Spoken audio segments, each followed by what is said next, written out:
All right, what's up, everybody? It is Finish Strong Friday. Trey Griggs here with Beta Consulting Group for episode 106 of the Word on the Street, powered by Beta Consulting Group. Do me a favor when you get a chance, check us out at betaconsultinggroup.com. See how we're helping companies with their branding, their messaging, their content creation, their social media strategy, podcasting, anything that has to do with building that brand. Make sure you check us out and see how we can help you out with that moving forward. Also, a big shout out to our sponsors for the show, my friends over at greenscreens.ai, changing the game when it comes to dynamic pricing in the transportation industry through machine learning and AI technology. Check them out at greenscreens.ai and tell them Trey sent you. And also shout out to my friends at TAFS, especially for the wardrobe today, as they're representing here. These are the good guys in freight factoring, so check them out at tafs.com or visit the link that's going to be in the comments here during the show throughout, which goes to my landing page, and get more information about how they can help you out. If you're an asset-based carrier, if you're an owner-operator, if you got 250 trucks, doesn't matter. They're going to be able to help you out with the resources that you need to thrive in any market, including capital resources, fuel discounts, tire discounts, all those kind of things. And if you're a freight broker, you can also participate. They're looking for referral partners that can help provide your carriers with the tools they need to thrive in any market. So check them out at tafs.com or visit the link that will be in the links today as we go throughout the show. All right, everybody, we've got a great street crew today. Very excited to bring on board everybody who is in. I feel like I owe it to this guy to bring him on first. I'm usually giving him a lot of trouble, whatnot. But anyways, everybody, he already knows who it is. He's smiling. I can tell who it is. Everybody give it up for my good friend, Kyle McNaught. Do we have music today? There we go. When it's time to party, we will party hard.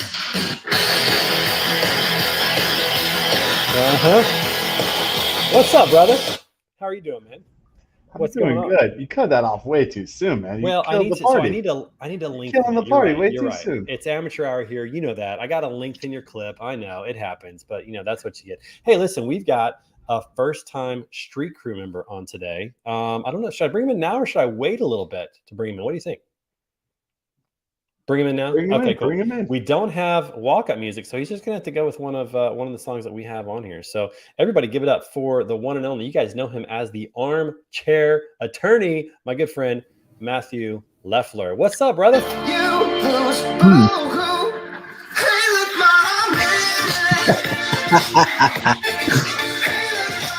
That's just for you, my friend. I'll take it. You are making it, man. What's up, man? Armchair attorney in the house. Absolutely. The law never stops, and neither does the supply chain. So I'm happy to be here. Thank you for having me. I love it, man. You got the grind. Everything's going well. Doing your own thing now. That's Crazy right. week. I mean, you had a crazy first week. You probably had the craziest first week of any entrepreneur I know. Not only did you start a new business, you got your wife pregnant with twins. Congrats. Thank you very much. I appreciate that. Yeah. It was a very awkward conversation around the water cooler. Generally, the advice I'd give to any client is your wife pregnant, Matt. Yeah, don't impregnate your coworkers. But it happened to be that this was my wife, so it ended up working out. We learned that we were having twins last Tuesday, so it's fairly fresh news, and I'm happy to be here. That's incredible. And you already have 2 kids, so now you're going to double it to 4. Is that right? Yeah. So we went from being man-to-man coverage, and now it's going to be a little bit of a zone. Struggle with the zone. You're going to have to play cover too, man. It's going to be tough. I'm not looking. I am looking forward to it. I am looking forward to it quite a bit. Oh, it's awesome, man. Well, congratulations. Thanks for joining us today. So excited that you're here on the street crew, on Word on the Street. All right, everybody. This guy was on my Standing Out program on Wednesday. Always great to talk to. You know him as the Freight Sensei. Everybody get up for Scott Watanabe. What's up, brother? For those of you that want to know what we're all about, it's like this, yo. Throwing it. 20% skill, 15% concentrated power, 5% pleasure, 50% pain, 100% reasons. For you to remember the name. What's going on? That's what I'm talking about. We lost Kyle McNaught. How is that possible? Oh, what? How is he gone already? He doesn't like my song. I guess he didn't like your song. You played more of my song than his, so he's like, I want to redo. Maybe we'll get him back on the show. I don't know what happened to McNutt. I'll have to send him a text and find out what's going on with that. So, all right, everybody. This guy is the Tough Mudder master. This guy set the whole thing up for us recently. He's about to do, check this out. He's going to do a marathon Tough Mudder. I think it's what it's called. I don't know. But what it means is he's going to do the 15K Tough Mudder. And then when he gets to the finish line, he's just going to keep going. And I guess he's going to do it for, oh, there he is. What's up, Kyle? Good to see you back. Anyways, he's going to do this thing for 10 hours. And I don't know how many Ks he's going to get in, probably 31 or something, maybe a little bit more. But anyways, everybody give it up for my good friend, Greg Roberts of Matson Logistics. I'm so happy. I always love the Nirvana. Yeah, it's called the Tough Mudder Infinity. Tough Mudder And Infinity. my That's right. my Infinity. goal is 50K. It's Jeez. which is 31 miles. That may be where you got the 31 from. Oh, okay. But that's my goal. It's It's 50K. We'll see if I can do it. I'm hoping so. I'm on target with my training, so I'm feeling okay about it. That's some serious mileage. I'm not gonna lie. That is just some serious mileage. So, good luck to you on that. I will not be joining you for that one, my friend. Is that collective, Greg? Or are you just trying to hit one shot, one kill? What was that? Was that collective? You trying to do that collectively? That's all in one take. That's wow. So yeah, it's a 10 hours. I'll go off at 7:30 in the morning, and like Trey said, I do the 15K loop and do the 15K loop 3 times, and they'll have a 5K loop that I'm gonna hopefully crazy, absolutely nuts. So I'll get electrocuted probably 7 times, I think. Oh my gosh, that's crazy. Well, we did it. We only got electrocuted once. I was okay. I could deal with that. That wasn't so bad. Andrew wants to know, Matthew, was the pregnancy part of the pitch deck for your wife on the new business? Was that kind of like, hey, listen, it wasn't until we learned. Once we learned, it's like, okay, incorporate into the pitch deck. People need to know that they have the people they have to support. So absolutely. And then just to piggyback off this distance running, none of that for me. I am a quarter miler by training. I want to have my race done in under a minute, and then I want to not do it again for a very long period of time. I definitely admire you for doing that. I like that. You know what you want. There's clarity. It's a unique challenge. I'll say that. We got another one coming up, which we'll talk about later on, I'm sure. All right, everybody, give it up for my good friend from Colombia, Juan Baena. No walk-up music, so you just get what I get. No. Oh, no, wait. Give me what it is. Oh, look at that. That's fantastic. No, that's the wrong one. Oh, man, I totally messed that up. It's amateur hour here. Yeah. Oh, my God. No, this requires a little bit of custom. I feel like a WWE star. What's up, man? How are you? I've been good. How about you, everyone? You need to give me a walk-up song, man. You haven't done that, so. I have no idea where to start off with. Well, I know it's tough, but anyways, you should definitely figure that out. Okay, listen, I just about blew this. Jim Bevins, what's up, man? Welcome to be here. Oh, snap! Here we go again. Jim's been a regular time viewer. Thanks, Jim. Appreciate the support, man. Good to see you as always. Okay, so that last song, I totally blew it. I hope this person's not upset with me, but I don't think I've ever seen this person upset before. In fact, she's smiling right now about it. So let's just bring on our good friend, Dr. Rhonda Bopinsa Zimmerman, everybody. She's got some of the best music. Dun, dun, dun. Oh, that was a short clip. What happened? Yeah, he's doing that today. He's got a quick trigger finger over there. Yeah. What'd I do? What happened? I was dancing. We heard like 2 seconds and then it cut out. No, you didn't hear it. Oh well. I wasn't alone. Was that just me, folks? This is all, I'm with you. I only heard it for a very short period of time, but it kept playing in my head. I remember it. Okay. It's all amateur hour around here, folks. It's all amateur hour. That's it. But listen, hey, we got a great show today. Our guest today is one of my good friends in the industry. This person is like incredible in terms of being a great leader, in terms of working with her company, hiring great, and helping other companies to really excel as well. I'm super excited to have her on the show today. And so everybody welcome my good friend, Charlie Saffro.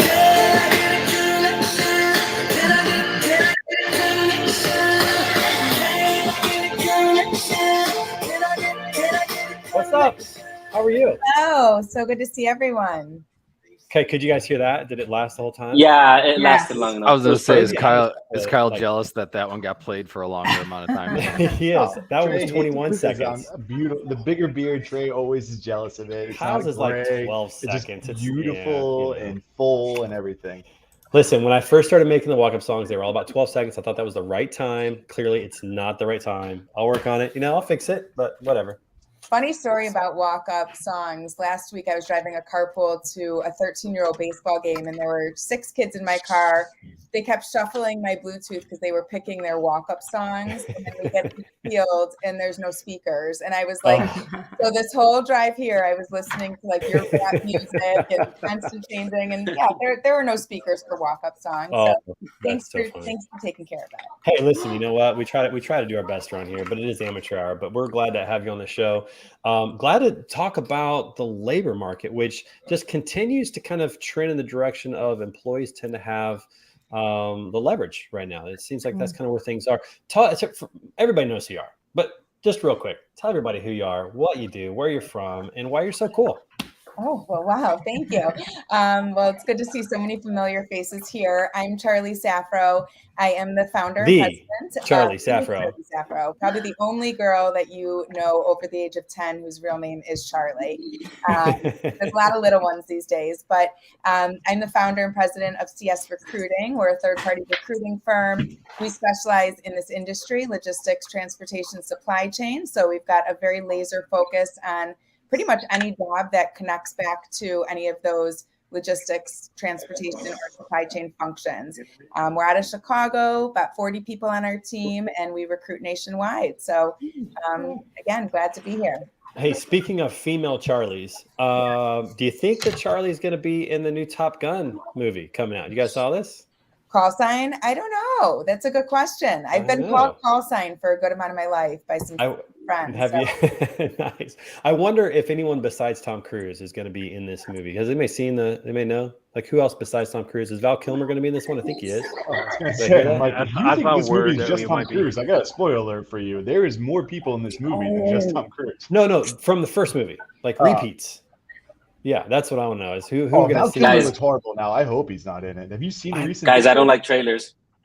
I don't watch the trailers. They're like they spoil all the best parts. So they do because it's kind of the best parts of the movie, of course, for the trailer. But I'm curious. I thought I saw that Val Kilmer was in this one, so we'll see. We'll kind of see what happens with that. But anyways, so we'll see if there's a female Charlie in that as well. Andrew, thanks for watching the show today. He says, is there one strata of the market that has seen opportunity decline or get harder to find new opportunity mid-senior, senior, early career? Charlie, what do you think?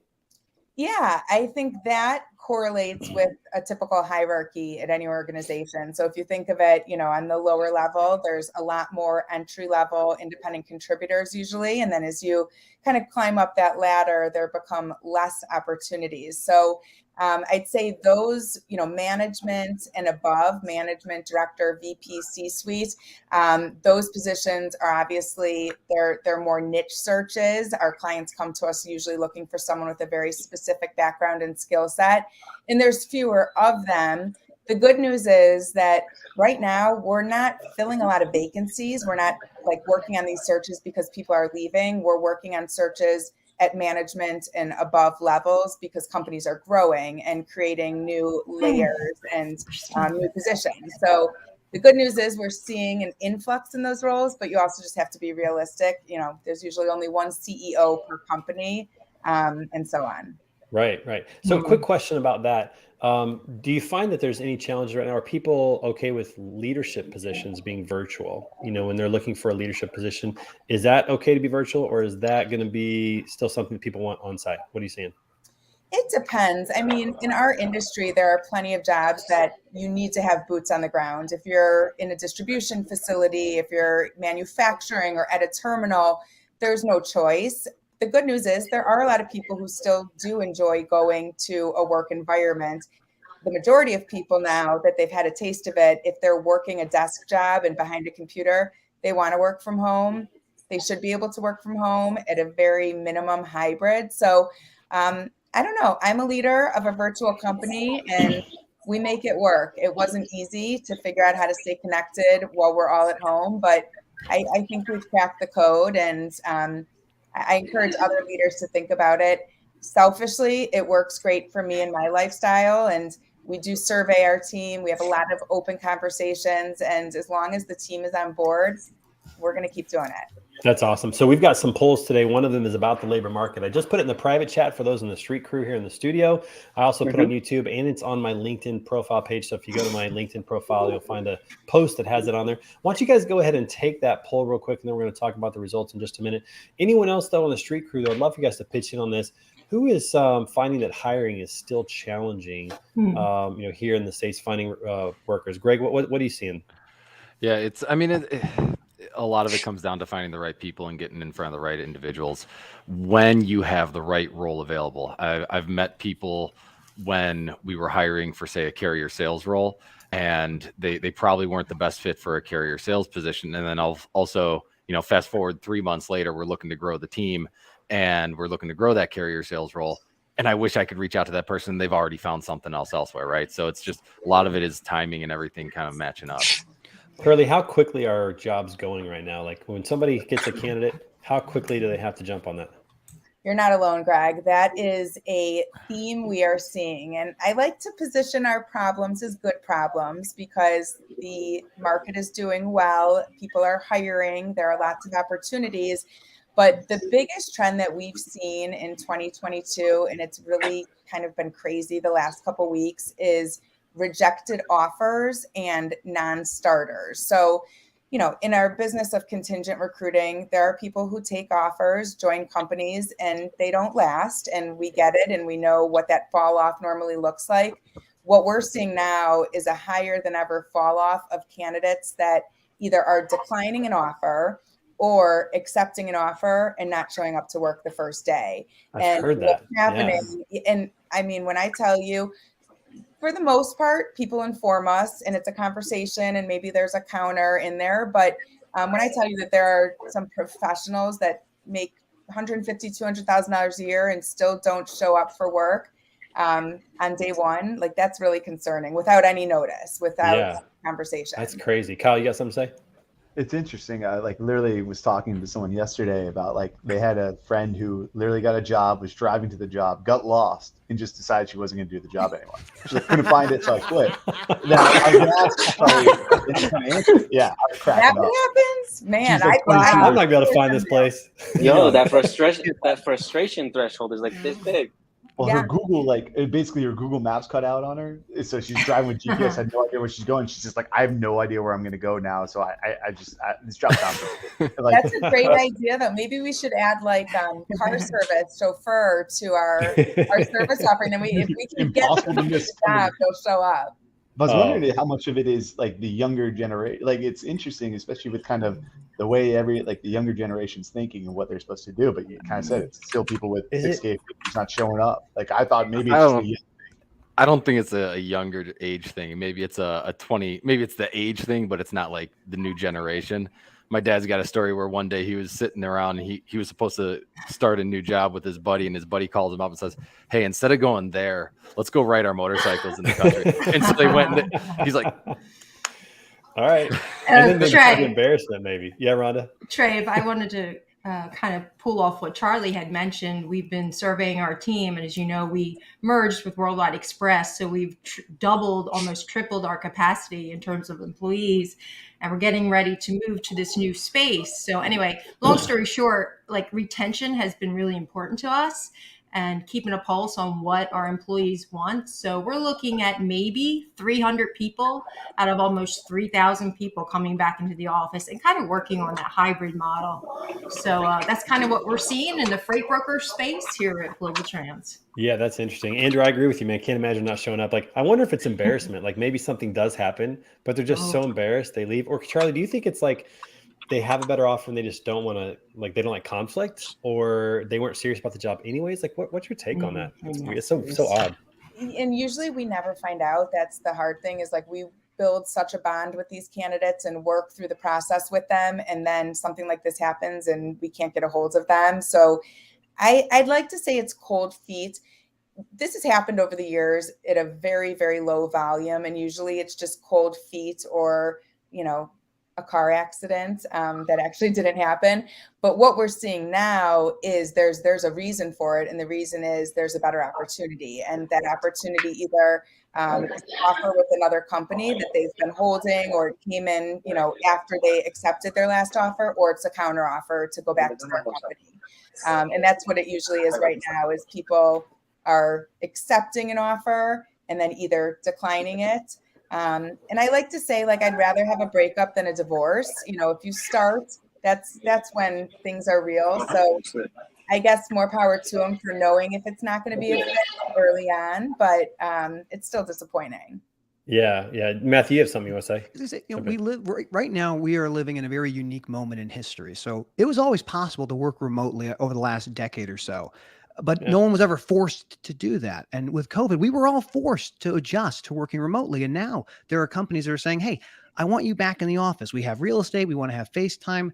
And candidates are saying, "Well, I don't think I have to do that." And so it's not just work from home, it's work from anywhere. And you're competing for talent globally now. So for businesses that don't understand, like, marketing departments are really good at saying this is the value for the customer.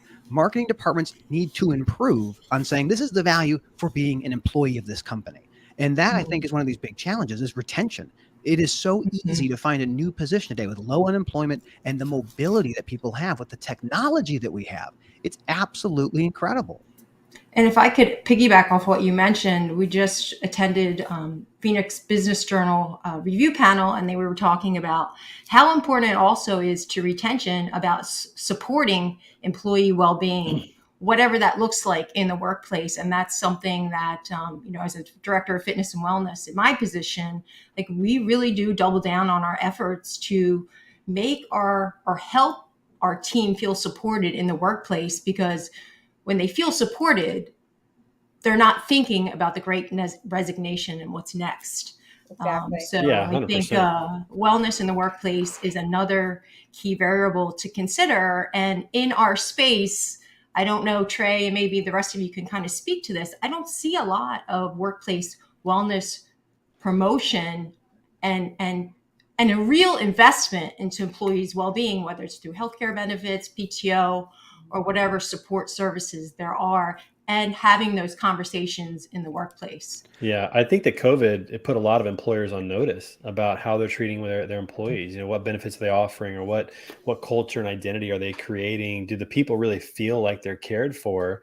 Because I think Simon Sinek said this really well. He said that the COVID stopped the rat wheel that we were all on, just working and working. We all got to kind of get off and look around. And some people liked what they saw, to actually have a different type of a life and value different things. And so employers are having to adjust to that. And some are doing a great job. Charlie, your organization, I mean, you guys are phenomenal at that. But some are struggling with that, And to Andrew's question, how many of your clients are getting counter offers, which to me is like a bad boyfriend. You go to break up, he's like, no, I'll be different. I'll be better. Right. But how many of your clients are getting counter offers?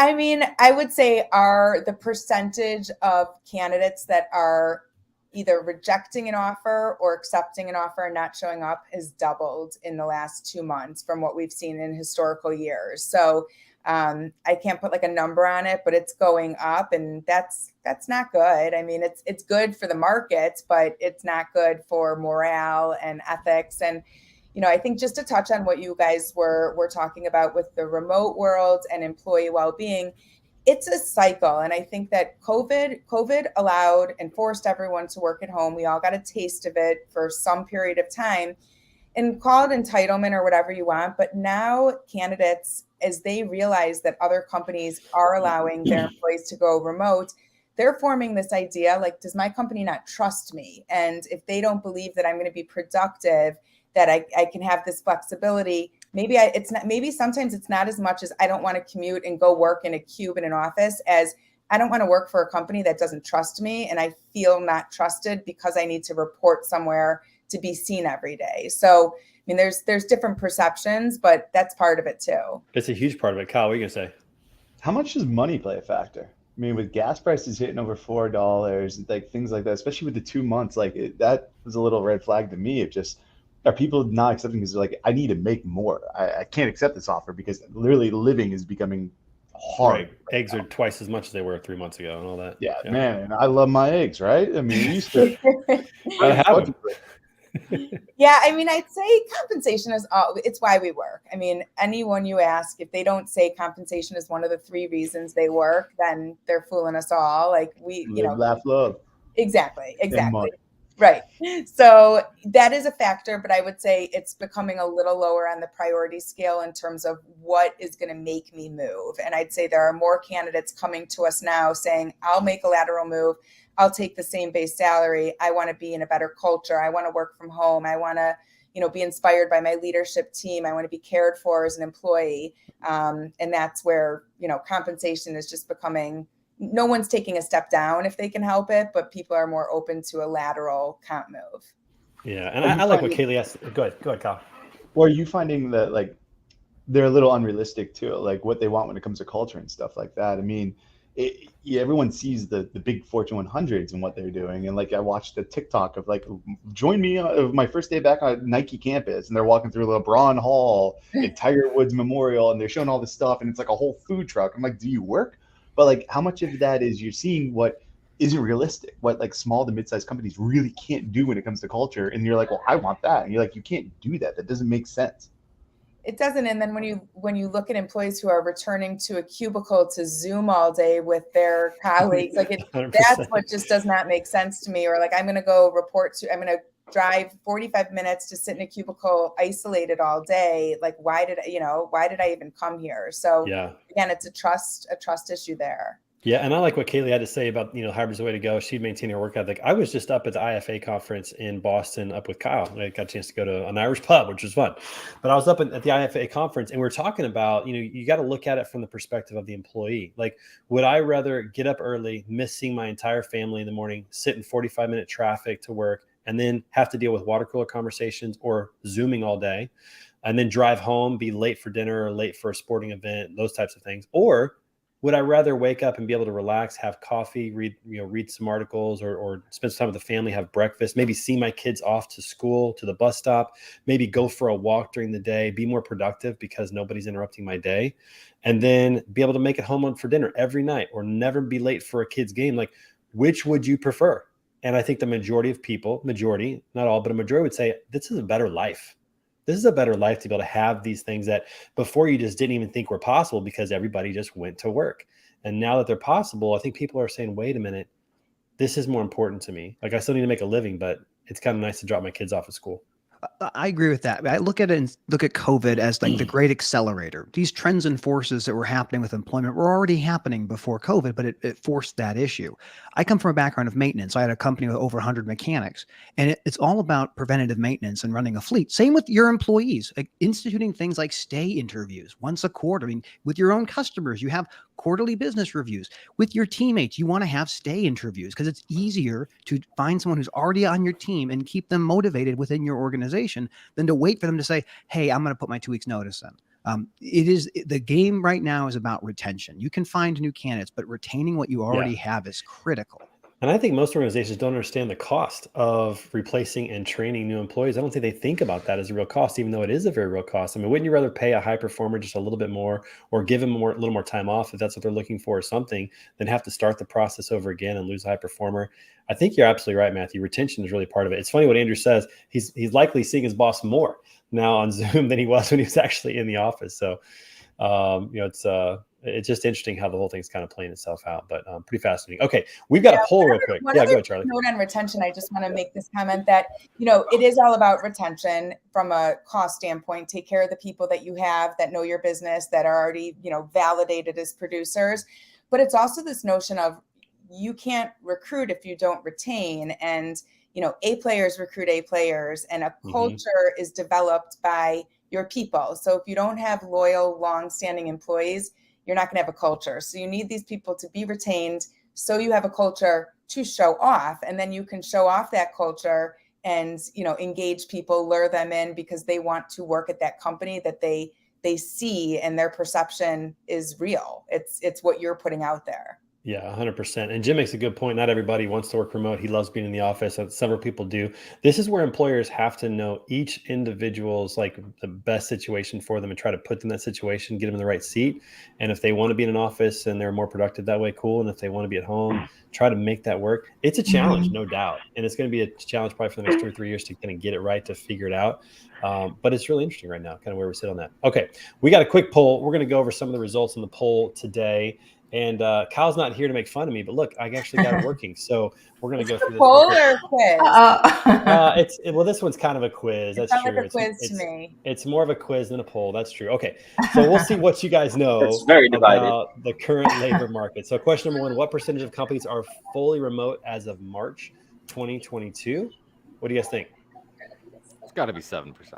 It got to be 7, man. 16%. Nice. 16, wow.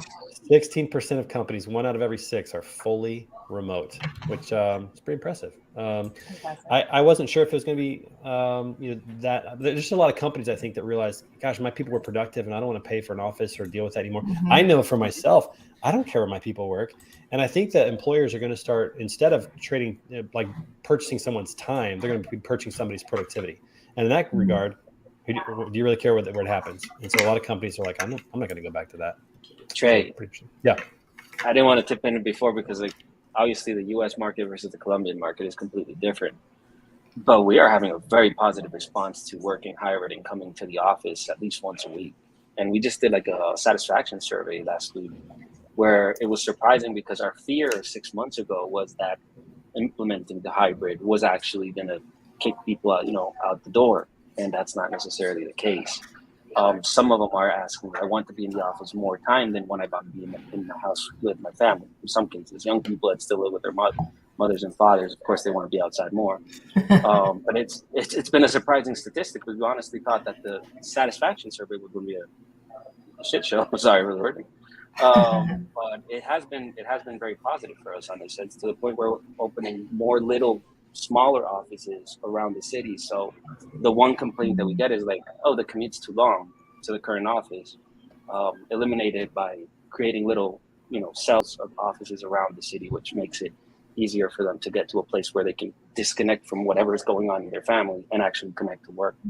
Yeah, that's interesting. But I'm glad that you're asking the question, right? This is also what employers need to do. They need to ask, like, are you satisfied? Is this working for you? Is this good? So that's pretty cool. All right, question 2. What percentage of workers at the end of 2021 said they would quit if they were required to be in the office 5 days a week?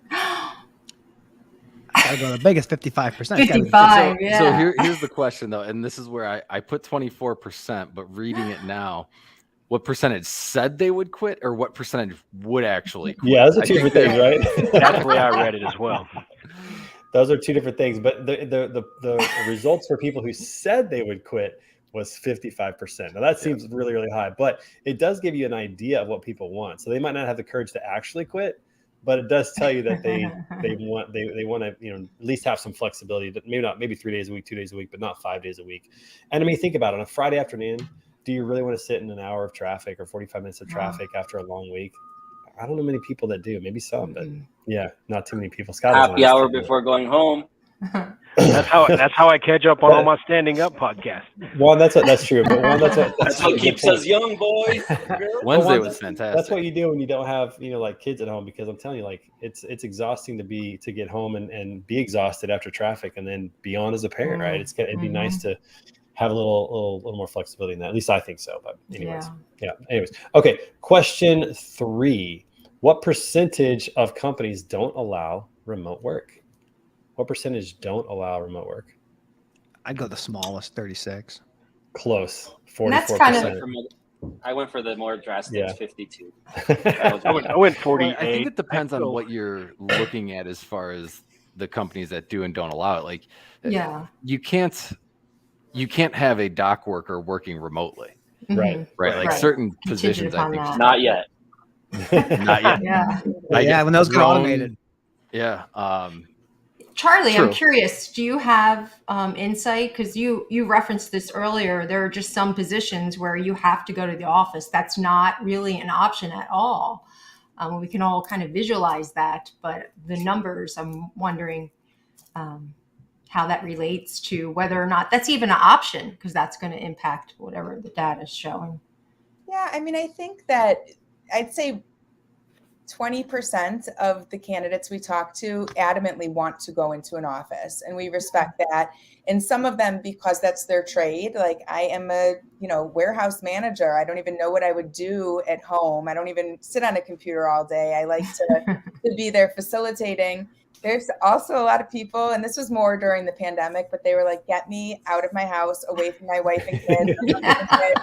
I need to be in an office for that reason. Like, I need my own space. So, but I also think it's a reflection of, like, when you look at the hospitality industry and retail, those employees realized that's not the only path for them. And if they can sit and work on their couch, and maybe, that's a total 180 usually, if they're a waitress and then they're now cold calling or doing, customer service from home. But I think that was a big shift in why there's, such a labor shortage in hospitality, retail. First of all, that industry died for a while and they had no other option but to find another path. And then they realized that path allowed them to stay at home, and why would they go back? But it's just a personal preference for sure.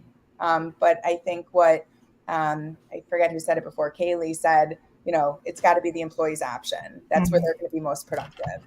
Yeah, yeah, and I'd be interested too to see a stat of would you like is there a difference between wanting to be home when your kids are home or wanting to be home when your kids are at school? Because at the beginning we all had to have our families at home, and that's a shock to some people. We're a homeschool family, so we're kind of used to it.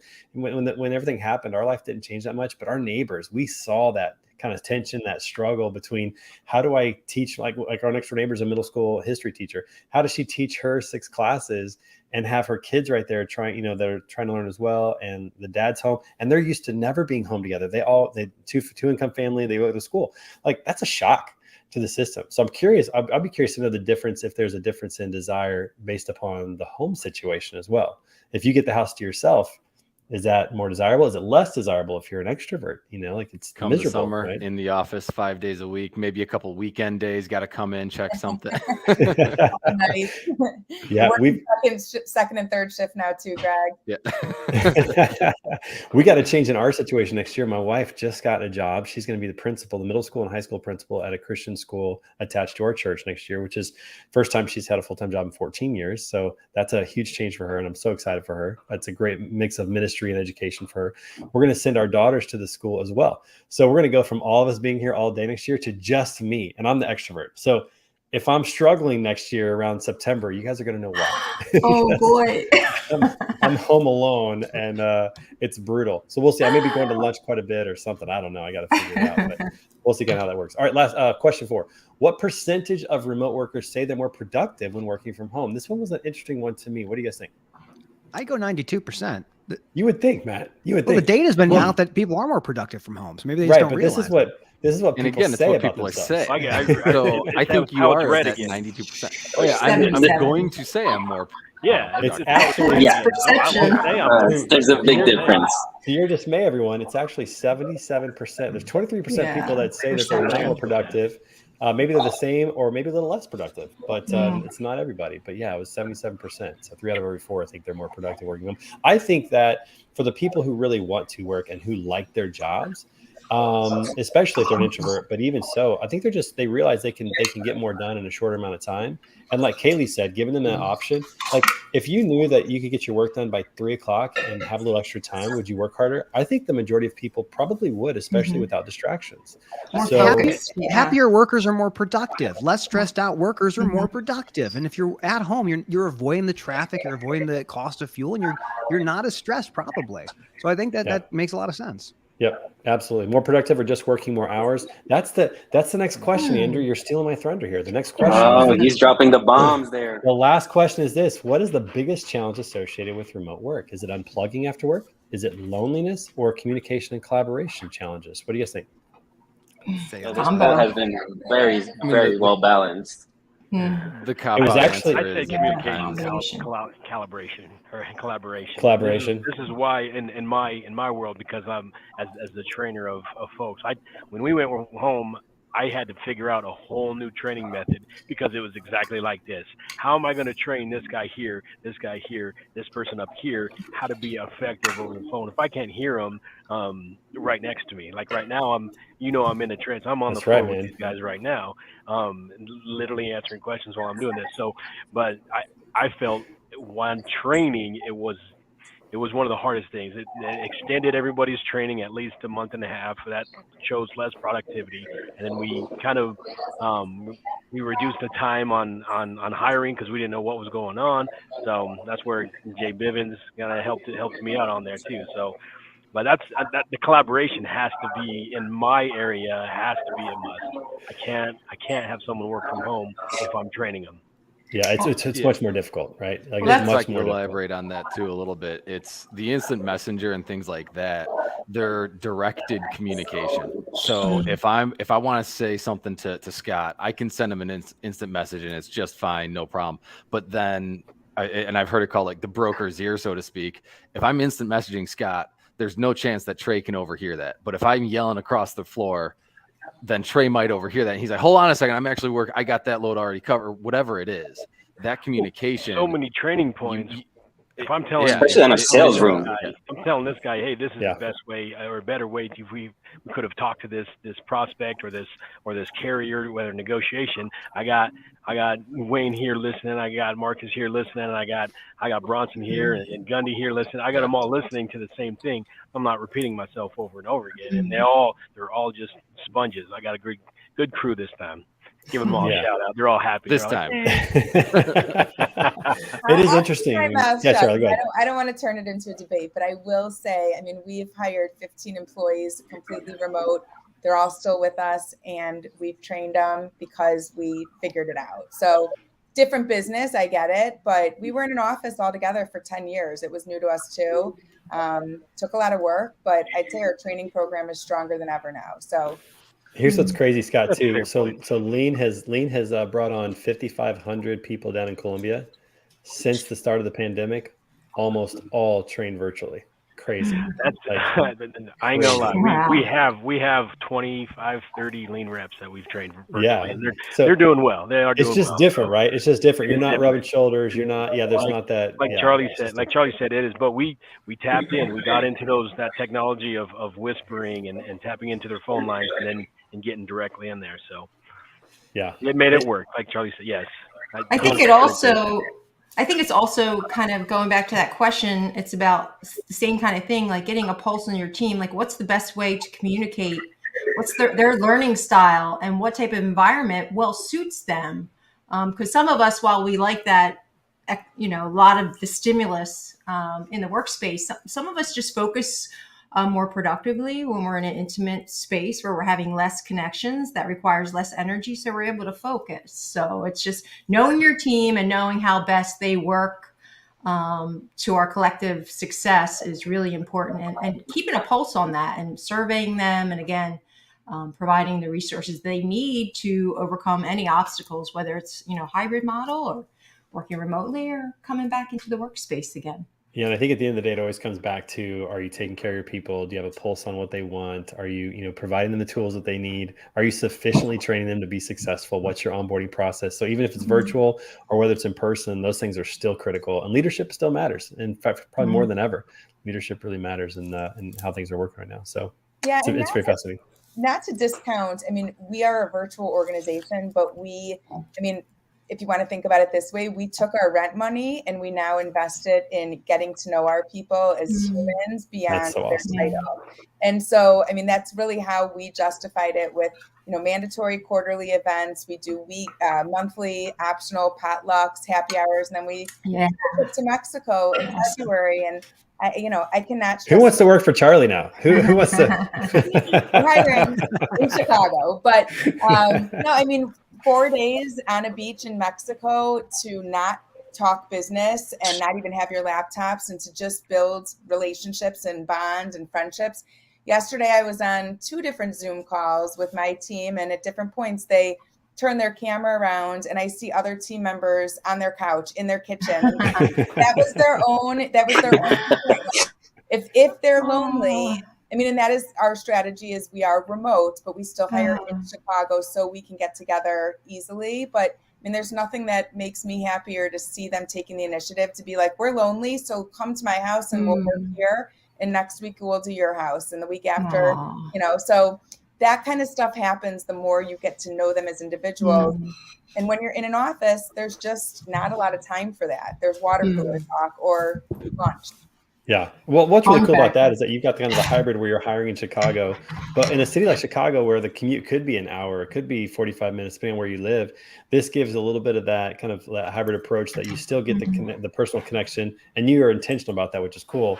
But then you also have the flexibility of hiring people that maybe are on the south side, and your office might have been up by O'Hare or north side, and they don't have to try to get there and all those kind of things. That's how we were hybrid before the pandemic, and it was because selfishly I needed to be in the suburbs. I had 3 kids under 4. And when I hired my first employee, she was in the city. She didn't have a car. And I was like, I'll make you a deal. Like, please come work for us. And you only have to come in twice a week.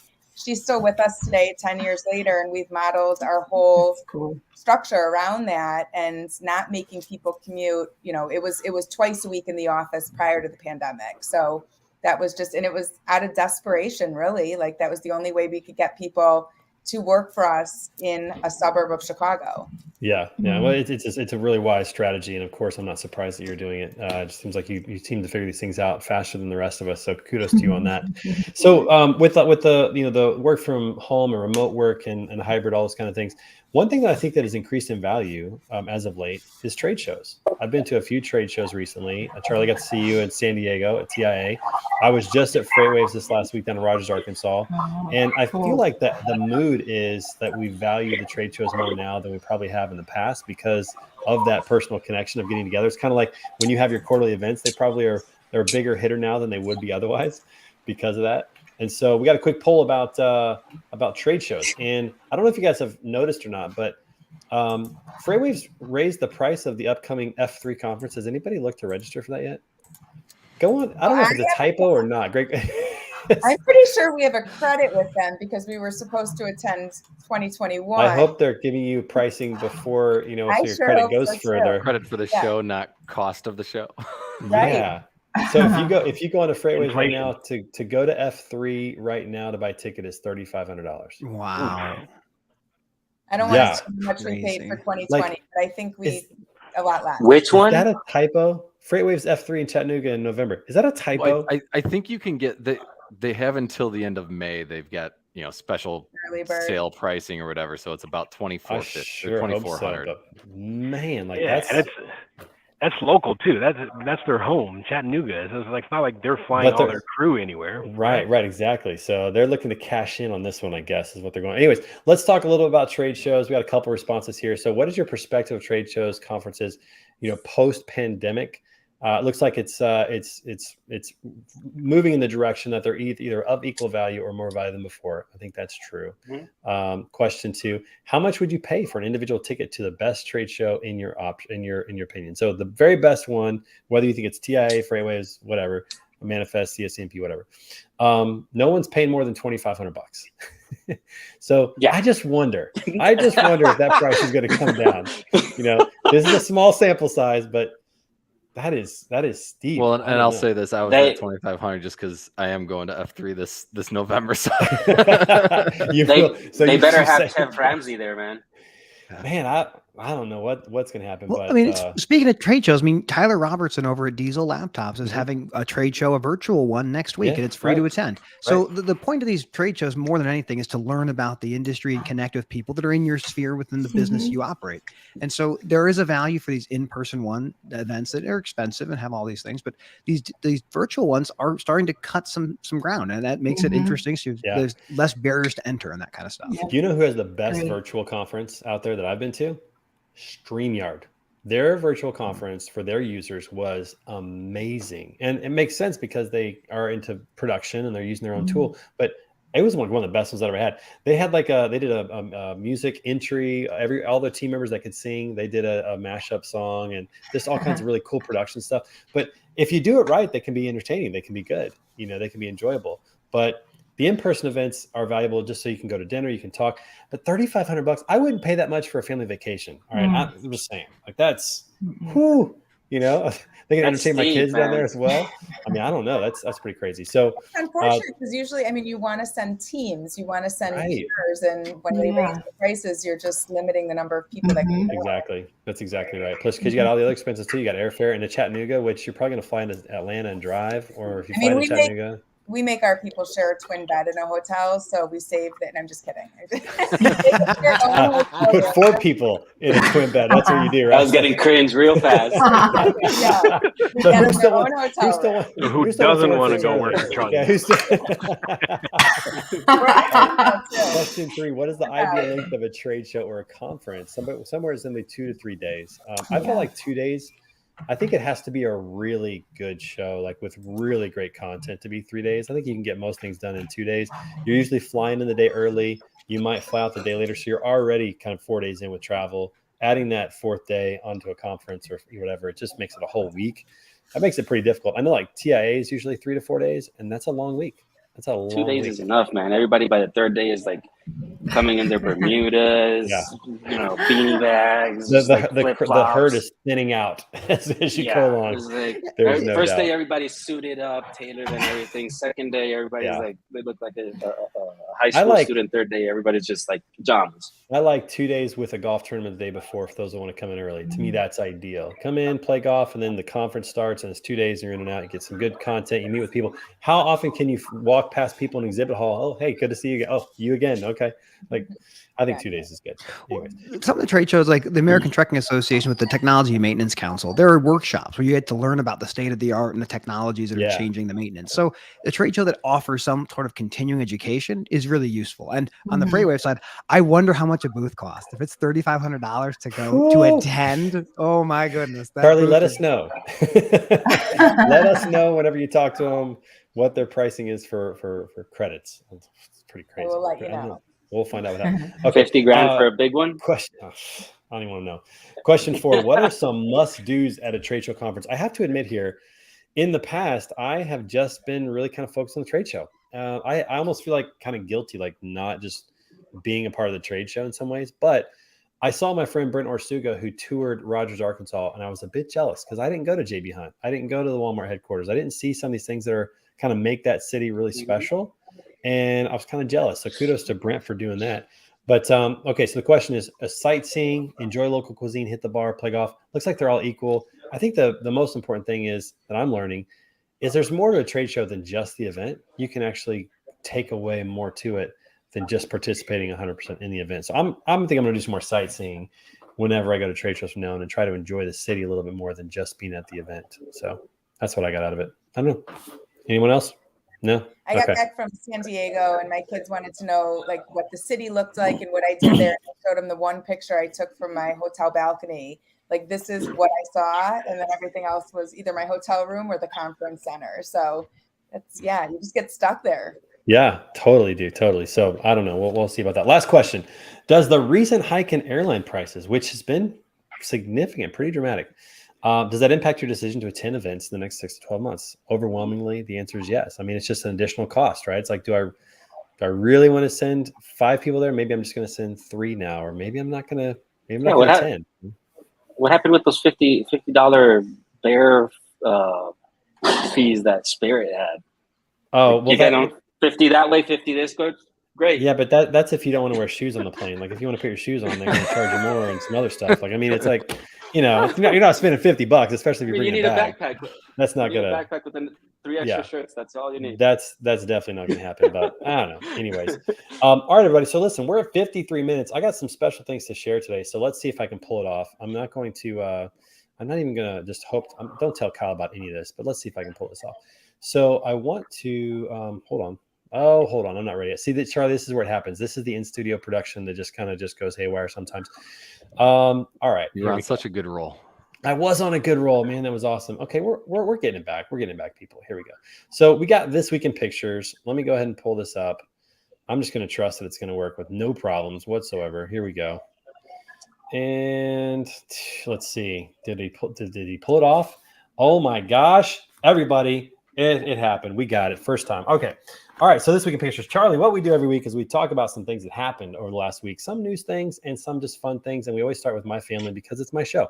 So first of all, he missed it, but I got to actually be in Boston with Kyle McNaught, and he took me to an Irish pub, which was cool, and we hung out, we had dinner, and of course, when I asked to take a selfie, this is what he does. So thank you, Kyle, for that. Appreciate it.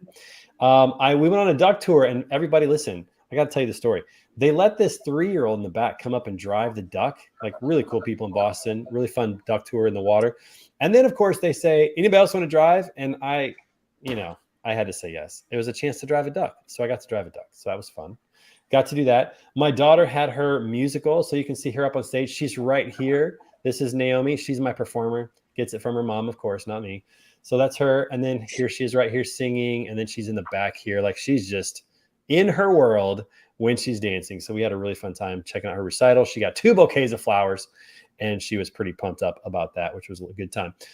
We had Freightwaves last week, so got to see some people in person. Got to meet Governor Hutchinson for state of Arkansas. That was cool. Had a couple podcasts, one with Samantha Jones of Arc Best. Got to see the people from Green Screens, which is fun. Got to see my friend Blythe Brumleaf and so many others. It was a great show. Had a lot of fun with that. So I'll be at the one in Chattanooga, but I'm not going to tell you guys what I paid. Here's the podcast that we had Ryan Beckham of Kingsgate Logistics on. I got to tell you, got some new microphones. We did the podcast in the middle of the exhibit hall, and you could actually hear it, but you couldn't hear all the noise. It was fabulous. Had a great time with that. All right, that's enough about me, everybody. Oh, there's Blythe again. Okay, here's some things in the news that are interesting. Did you guys know that WNBA star Brittany Griner, she's been detained in Russia, and it has been extended for another month. It is amazing to me that things like this still happen around the world, where people are detained for really like things that are like free speech violations and stuff like that. Isn't that crazy to think about, like free speech violations? I don't know. To me, that's kind of crazy. Next, California just ran on 100% renewable energy because they have to, because they're running out of fossil fuels over there. I wonder though, how long is that sustainable to run on, renewable energy long term? I mean, and is it really like clean with wind and solar and all that? I don't know. Well, those are two different things. Renewable versus clean is different. Yeah. Clearly. Okay. All right. Next, this was interesting. I want to end on this one, and then I've got a video to play. So we're going to see if the production quality works real good. This was a really cool story. And the non-speaking valedictorian with autism gives her college's commencement speech. These are just feel-good stories. It is so good to see people succeed when the odds are seemingly stacked against them. And I thought that was a really cool story to share. And I just wanted to end on that one. It's just neat to see when that kind of thing happens. Did we have somebody just jump in? Kyle is back. Kyle, you missed it, dude. What did I miss? What did you miss? So I'm going to leave for beer. Hey, check this out. I get it. Okay, so look, we finally got a picture together. I was in Boston. You pick the worst photos of me. Like you could have done it. We could have taken one more. I said, "Hey, we're taking a picture," and you did that. Oh, that's great. That's the face that you shared. So I don't even know what to say. Oh, sorry, my face is from my mother. I'm pretty sure your mother doesn't look like that whenever a picture is being taken. But Mrs. McNaught is a beautiful woman. Okay, everybody. Let's see if we can pull this one off. This is going to be a real treat if we can do this. Obviously, we had the Tough Mudder a couple weeks ago. We took a lot of pictures and videos. Got a little highlight video. I have to admit, I haven't even seen this yet. But let's see what it's like. Here we go. Let's see what happens here on the highlight video. Shout out to Zen Freight and National Logistics sponsoring event. Hey, and guess what? What? We're not alone. We're not. We've got another with us. We do. You made it. What's up? Greg Roberts in the house. How's it going, everybody? Tough Mudder Charity Challenge 2022. What's up? This is crazy. We're here. It's awesome. Nuts. It's The awesome. inaugural Word of the Street Tough Mudder Charity Challenge right here in Wright City, Missouri. The rest of the team is coming in. Look at this. We got Hayden jumping in. What's up, brother? You ready? Oh yeah, ready to do this? ready as it's gonna be. It's a little chilly. We're gonna get the blood flowing. It's gonna be a good day. We got John. We got Diana. Where's Diana? Get Diana in here. There she is, right there. What are you most excited about today? I think is it the high crawl? Is it the electroshock therapy? What are you looking forward to? None of that. The camaraderie. The camaraderie. I'm ready for a team effort and just a lot of fun. It's going to be a great day. Yeah. It's awesome. We'll see you guys later on. All right, here with Raquel Packets of Zen Freight Solutions, one of the sponsors of the Word on the Street Tough Mudder Charity Challenge. It's on the back of the shirt. Got it on there. So what convinced you guys that this is a good idea that you should come hang out with us and do this? Because we did a race by ourselves and we said we want to do this with a team. And you guys are the only ones crazy enough. So we had to come halfway across the country to do it. That's right, that's right. He's like, we got this. You know, he's very motivated. Yeah, so. We'll see you guys in 4 hours, everybody. Bye. Peace. Are you regretting this decision right now? I'm not.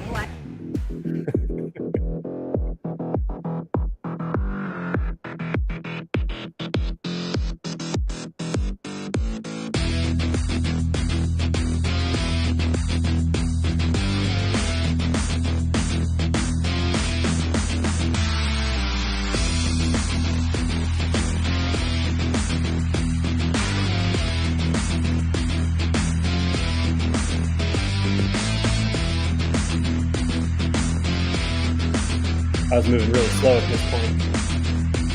Watch Hayden come climbing over the wall right here. Got it.